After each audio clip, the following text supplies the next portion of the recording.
forecast, and I think I looked at the phone. Tomorrow's gonna be one of those weird days where it's warmer in the morning than at night, right? Yes, exactly, because we'll get the temperatures probably hitting the low and middle 40s about middle of the day. And they may start getting colder as we get into the later part of the afternoon. Certainly tomorrow night it's going to turn much colder on into Wednesday. So I hope you enjoyed today. A lot of clouds are still out there now, but we made it to 49 degrees for the high. That's again almost 10 degrees above average. 31 the low this morning after that inch or so of snow last night. 40, 28 again is the average, and 64 and 0 mark the records. Your pretty sunrise coming up at 7:04. The clouds should be getting out of the way by then, but it's mostly cloudy now. 47 winds out of the south, about 5-10 miles an hour. Humidity's up there just a bit. Pressure has been falling though at 29.83. We're waiting for a little cold front to come by, which is why we're going to be seeing temperatures getting colder the next couple of days or so. All right, so we're in the low 40s across the island, 30s into Connecticut, back to Poughkeepsie, but still 47 to mid 40s at Newark, 43 at Belmar, then getting back to the lower 40s in North Jersey. Look at the temperature gain though. Some areas only 4 degrees, some areas 17 to 18 degrees warmer than just this time last night. Thanks to the south wind, again, 5 to 10 miles per hour. That comes to the northwest tomorrow. It's going to get pretty gusty. Here's some 50-degree temps today. Newark, Trenton, down to Belmar there. 53 was low to mid 40s, Hudson Valley, and stayed in the low 40s across Connecticut to the east end and pretty much up through New England. Providence there, 42 over to Rochester. But watch this. Look at State College to Philly, low 50s, 60s. 70-degree weather in Charleston, West Virginia, going back down to Nashville at 74. Now, don't get too excited. That is not coming our way, right? We're talking colder weather because our air will be coming in from the northwest from now on in the next day or two, not from the southwest. And that cold front, you can see it kind of marked by the snow that's up to the north and some rain as well. That is not coming our way. We're just going to have a lot of clouds with that. In fact, the front, again, just about passing through now and heading on down to the south as time goes along. So we'll be dealing with that. But notice the moisture coming in along the west coast. Eventually, that's going to be coming our way. Kind of a clash of cold Arctic air in the northern plains and temperatures in Texas today that were in the 80s. Here's our futurecast. Overnight down to about 39 or 40 in the city, mid-30s to the north and west. The clouds give way. We'll have lots of sun tomorrow. Notice the streaks in the clouds indicating the strong wind. 15, 25, gusting maybe 35 by late morning on to the afternoon. A couple of wind gusts you'll see in a minute, may even get higher than that.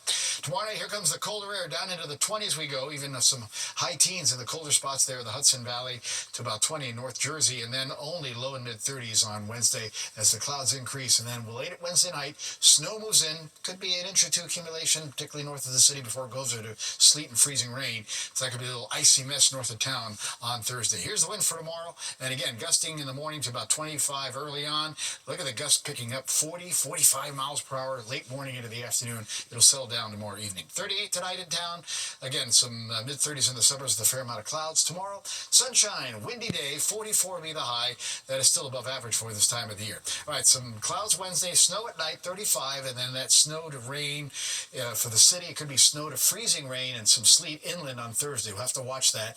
Windy, drying out Friday, and then another shot of snow. That'll be Saturday afternoon into Sunday morning, or at least rain, snow mixes. Temperatures are going to be kind of borderline, drying out and turning colder again early next week. Stephen and Tasha. Gotcha. All right, thanks, Nick. Well, we are counting down to Super Bowl 59 in New Orleans. And with just days to go until kickoff, security is top of mind. How they're planning to keep players and fans safe next.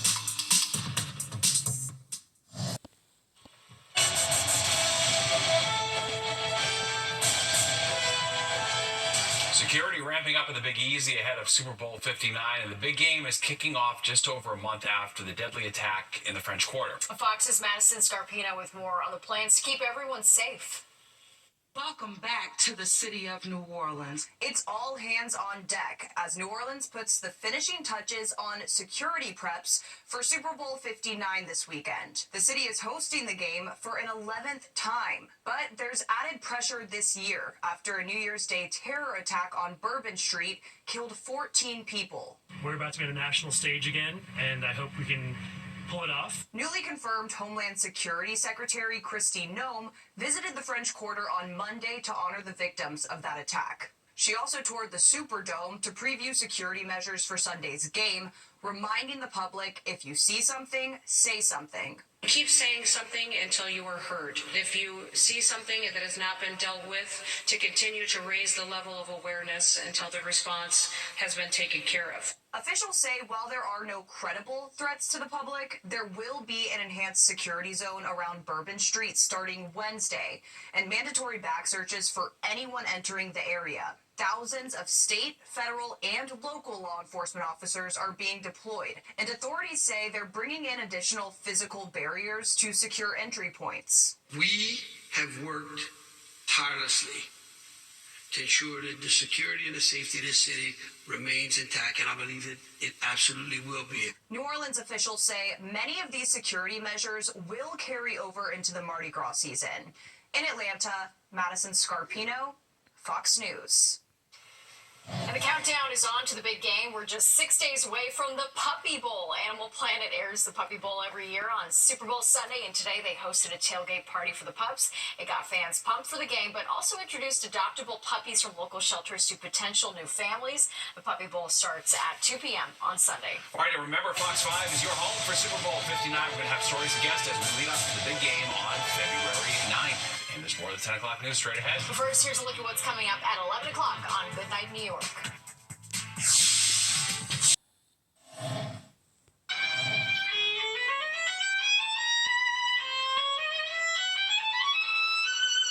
All right, that's the sound of musical history. More than 300-year-old Stradivarius Sotheby's is offering at auction this Friday, which is expected to sell for as much as $12 to $18 million, which would be the most expensive instrument ever auctioned.